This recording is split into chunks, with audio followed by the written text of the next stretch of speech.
ৰঙিয়া অতিৰিক্ত সত্ৰ ও জিলা ন্যায়াধীশ আদালতৰ গুৰুত্বপূৰ্ণ ৰায়দান 4 হত্যাকাৰীক বিহা হল যাৱজ্জীৱন কাৰাদণ্ড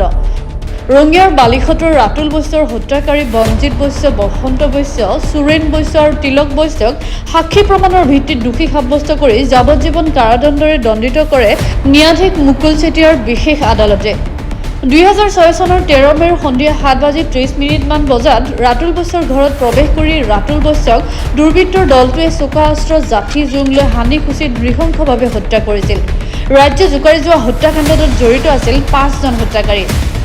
গোচৰ চলি থকা সময়তে ধৰ্মেশ্বৰ বৈশ্য নামৰ এজন হত্যাকাৰীৰ স্বাস্থ্যজনিত কাৰণত মৃত্যু হৈছিল যাৰ পৰিপ্ৰেক্ষিতত 4 হত্যাকাৰীয়ে শাস্তি লাভ কৰে বুলি চৰকাৰী অধিবক্তা দেৱজিৎ শইকীয়াই জানিবলৈ দিয়ে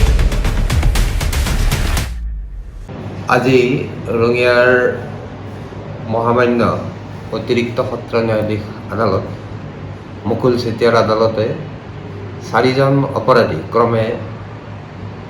বনজিৎ বৈশ্য সুৰেন বৈশ্য তিলক বৈশ্য আৰু বসন্ত বৈশ্য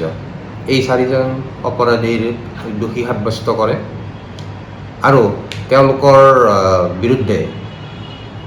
IPC 302/34 এই ধাৰাত দোষী সাব্যস্ত হৈ তেওঁলোকক যাৱজ্জীৱন কাৰাদণ্ড বিহে আৰু 5,000 টকাকৈ জৰিমনা বিহে আৰু এই 5,000 টকাৰ জৰিমনা অবিহনে তেওঁলোকক আৰু 1 মাহৰ চিম্পল ইনপ্ৰিজনমেণ্ট আজি ঘোষণা কৰে কি কেছত হৈছে আৰু কিমান আগৰ ঘটনাটো আছিল এই ঘটনাটো আছিল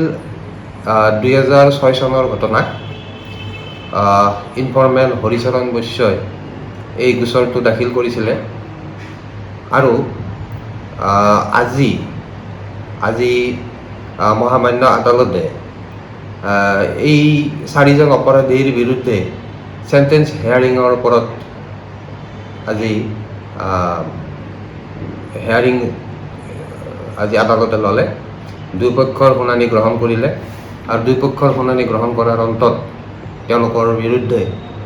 এই শাস্তি আজি ঘোষণা কৰিছে অপৰাধটো কি আছিল তেওঁলোকৰ অপৰাধটো এই আছিল যে তেওঁলোকে হৰিচৰণ বৈশ্যৰ যিজন ভায়েক আছিলে সেই ভায়েকক 2006 চনত নিজৰ ঘৰতে তেওঁক জাঠি জোংসহ লাঠি আদিৰে তেওঁক মাৰধৰ কৰিছিলে আৰু এই মাৰধৰ কৰাৰ ফলত তেওঁৰ এই ঘৰতে তেওঁৰ মৃত হৈছিলে আৰু এই সংক্ৰান্তত যিগৰাকী মৃতক আছিল এই মৃতকগৰাকীৰ যিজনী মাক সেই মাকজনীও তেওঁলোকৰ সেই যি অত্যাচাৰ আছিলে সেই অত্যাচাৰৰ পৰা তেওঁৰ যিজন পুতেক যিজন মৃতক তেওঁক বচাবলৈ আহোঁতে তেওঁকো মূৰত ঘপিয়াইছিলে আৰু তেওঁ গুৰুতৰভাৱে এই গোচৰটোত জখমী হৈছিলে আৰু গুৱাহাটী মেডিকেল কলেজত চিকিৎসাধীন হোৱাৰ পিছত তেওঁ সুস্থ হৈছিলে আৰু এই গোচৰটোত তেওঁ আছিলে মূল সাক্ষী আৰু লগতে তেওঁৰ যিজনী জীয়েক ৰীতা বৈশ্য এই গোচৰটোৰ প্ৰত্যক্ষ সাক্ষী গতিকে সাক্ষীবাদীৰ যিখিনি সাক্ষীবাদী আছিলে গোটেই সাক্ষীবাদীখিনি চালি জাৰি চাই এই গোচৰটোত আদালতে এই 4জনৰ বিৰুদ্ধে দোষী পায় আৰু আজি তেওঁলোকৰ বিৰুদ্ধে এই যাৱজ্জীৱন কাৰাদণ্ডৰ এই শাস্তিটো আজি ঘোষণা কৰিছে ৰঙিয়াৰ পৰা ইন্দ্ৰজালী ৰিপৰ্ট গ্লোবেল NE 24/7